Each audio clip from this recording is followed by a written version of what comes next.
कई बार ऐसी हमने तस्वीरें देखी जब आप बहुत भावुक हो गए, कई बार आप रो भी पड़े, लेकिन बीजेपी की तरफ से कहा गया कि ये जो है घड़ियाली आंसू हैं, ये दरअसल में नाटक है। कुछ मैं बयान आपके दिखाता हूं एक बार।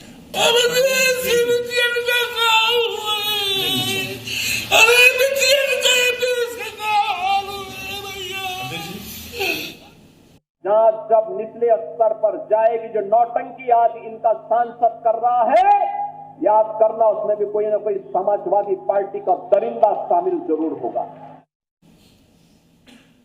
ये नाटक नहीं है। एक 22 साल की कोरी बिरादरी की, दलित बिरादरी को हत्या की गई, नंगा किया गया। हमारे सामने बेटियां बैठी हैं, हम जबान से कुछ नहीं कह सकते, हम सम्मान करते हैं।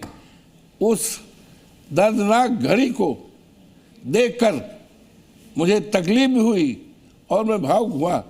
और 22 साल की वो लड़की कहीं बाहर की नहीं थी, सहनवा, जो प्रभु श्री राम के मंदिर से हार्डली 300 मीटर की दूरी पे सहनवा गांव है, जहां पर एक 22 साल की गरीब दलित की बेटी कोरी बिरादरी की हत्या की गई, नग्न किया गया और उसके बस उसको उतारा गया। आपने यहाँ तक कह दिया था कि न्याय नहीं मिला तो आप इस्तीफा दे ये मैं इतना संवेदनशील हूँ कि मैं इतना भावुक होगा कि मैं अपने आंसू को रोक नहीं। तो फिर बीजेपी क्यों कहती है कि आप नौटंकी करते हैं? नौटंकी तो बीजेपी करती है।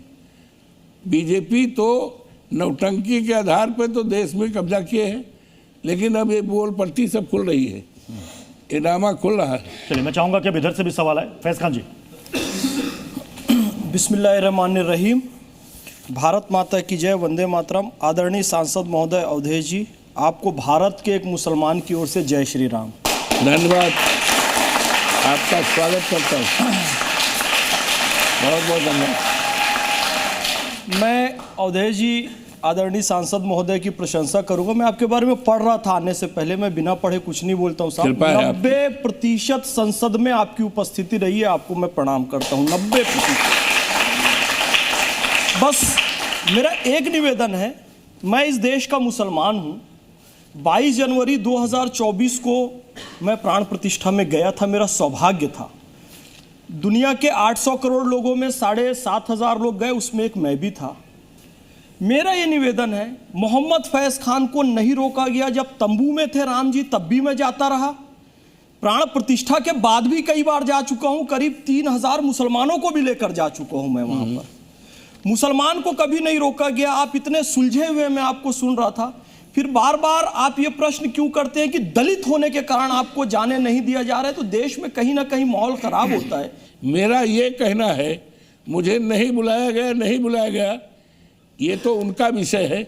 ये तो उनसे भी पूछना चाहिए कि आखिर अवधेश प्रसाद यहाँ के सांसद हैं, 5.5 लाख लोगों ने वोट दिया है, यहाँ के सांसद हैं, उनको न बुलाने का क्या मतलब है?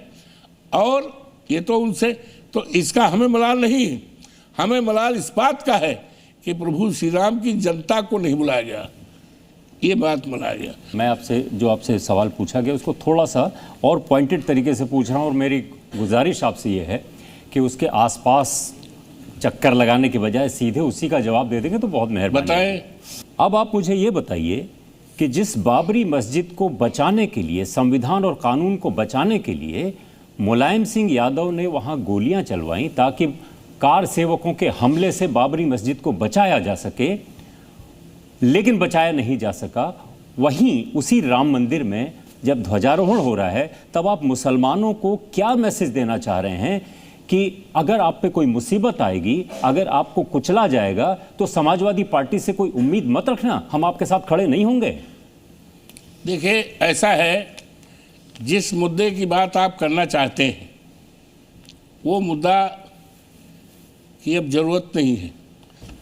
यानी मुसलमान अगर समाजवादी पार्टी से कोई उम्मीद रखता है कि आप उसका शाना बशाना खड़े हों, उनके बगल में खड़े हों, तो आप उनसे कहेंगे नहीं, वो मुद्दा नहीं रहा, अब खत्म हो गया है, अब धर्म ध्वजा फहरा दी। एक मिनट, धर्म ध्वजा फहरा दी गई, हम उसका स्वागत करते हैं। इस देश के मुसलमानों को कितना समाजवादी पार्टी का रुख है, हमारे नेता रहे, साथ में मंत्री रहे आजम साहब। भारतीय जनता पार्टी ने गलत तथ्यों के आधार पर उनको फंसाने का काम किया। समाजवादी पार्टी पूरी तरह से उनके साथ है। तो समाजवादी पार्टी जिसके साथ अन्याय होगा उस अन्याय के साथ समाजवादी पार्टी सीना तान के खड़ी रहेगी। जी अवधेश प्रसाद जी, योगी आदित्यनाथ ने एक बयान दिया था जिसमें उन्होंने कहा था कि ये दंगाइयों के आगे नाक रगड़ते थे, यानी कि उनका इशारा समाजवादी पार्टी की सरकार के वक्त था। उनका बयान मैं चाहूंगा प्ले कर दीजिए। समाजवादी पार्टी तो ये माफिया और अपराधियों के सामने, दुर्दांत माफिया और अपराधियों के सामने नाक रगड़ते थे और अपने संस्कार के अनुरूप धर्माचार्यों को ये माफिया बोलते हैं। इनकी प्रवृत्ति तो देखो, औरंगजेब की आत्मा सचमुच इनके अंदर घुस चुकी है। ये तो कमाल के मुख्यमंत्री हैं भाई, ये तो बुलडोजर चलाते हैं। आईपीसी में मैं पढ़ा लिखा हूं, मैं वकील भी रहा हूं, कानून पढ़ा भी है, कानून बनाया भी है। आईपीसी में कितना भी कोई कातिल हो, जिसमें सजाए मौत हो, उम्र कैद हो, उसको भी उसके घर को बुलडोजर से नहीं गया जाए, क्योंकि घर में कौन रहता है? उसकी बूढ़ी माँ, उसका बाप, उसकी बेटी, उसका परिवार। एक आदमी के ऊपर कोई अगर मुकदमा है आईपीसी में, उसके लिए सजा है, सजा देने का अधिकार न्यायालय को है। इनको अधिकार नहीं है कि घर बुलडोजर। आप बुलडोजर की बात कर रहे हैं, ये तो कमाल के मुख्यमंत्री। आप बुलडोजर की बात कर रहे हैं, लेकिन इसी बुलडोजर एक्शन को पंजाब में अपनाया गया। इसी बुलडोजर एक्शन की बात अब कर्नाटक के गृह मंत्री जी परमेश्वर कह रहे हैं कि ड्रग्स तस्करों के खिलाफ बुलडोजर एक्शन चलाया जा सकता है। तो जहां पर जिस स्टेट में तारीफ नहीं किया, जिस स्टेट में आपके सहयोगी यानी कि आपके अलायंस के सहयोगियों की सरकार है, ये कथन उनके लिए भी है कि वो अपने यहां भी इस तरह की कार्रवाई। मैंने कह दिया ना जी कि हमारी पार्टी समाजवादी पार्टी, हमारे नेता माननीय अखिलेश यादव जी कानून के राज में विश्वास रखते हैं, बाबा साहब भीमराव अम्बेडकर के संविधान का सम्मान करते हैं। तो जब संविधान प्रदत्त जो चीज़ नहीं है, कानून प्रदत्त चीज़ नहीं है, उसके खिलाफ, उसमें कानून के खिलाफ हमारे नेता कभी उसको अप्रिशिएट नहीं करेंगे। जी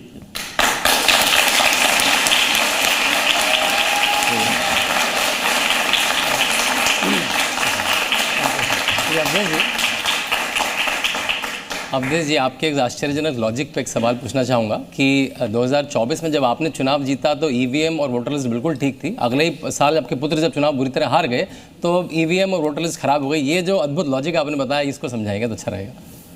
क्या करें, दोबारा रिपीट करिए। 2024 में आप चुनाव जीते तब तो ईवीएम और वोटर लिस्ट बिल्कुल ठीक थी, और 2025 में जब आपके पुत्र बुरी तरह चुनाव हार गए मिल्कीपुर से, तब वोटर लिस्ट और ईवीएम दोनों खराब हो गई। ये लॉजिक नहीं समझ में आया, इसको जरा समझाइए। ये ऐसा है, हमारे पास सबूत है, हम एविडेंस के साथ बात कर रहे हैं। तमाम वोट डालने आए और कहे कि कोर्ट में गए क्या? कोर्ट गए क्या? ऐसा है, पूरी हमारी तैयारी थी, लेकिन माननीय अखिलेश जी ने ये कहा कि न्यायालय में ये पिटीशन का सुनवाई निर्णय जब तक होगा उसके पहले 27 का चुनाव आ जाएगा।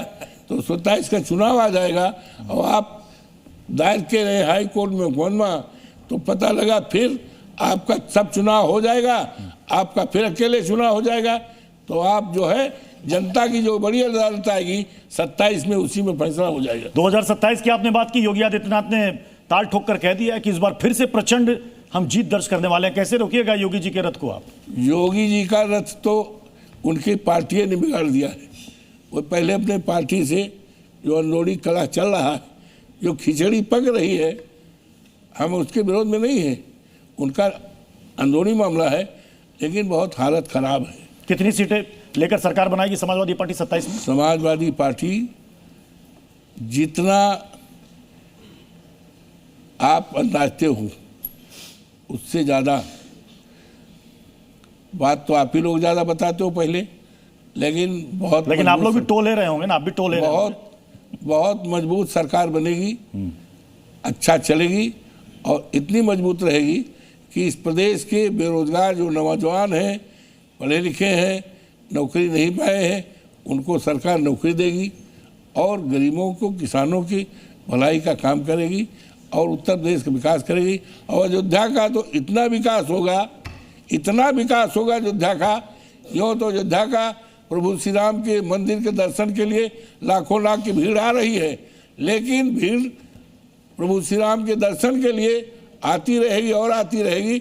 अयोध्या के विकास को देखने के लिए कि अखिलेश यादव ने इतना विकास किया है, उसको देखने के लिए लोग आएंगे। बहुत अच्छा होगा।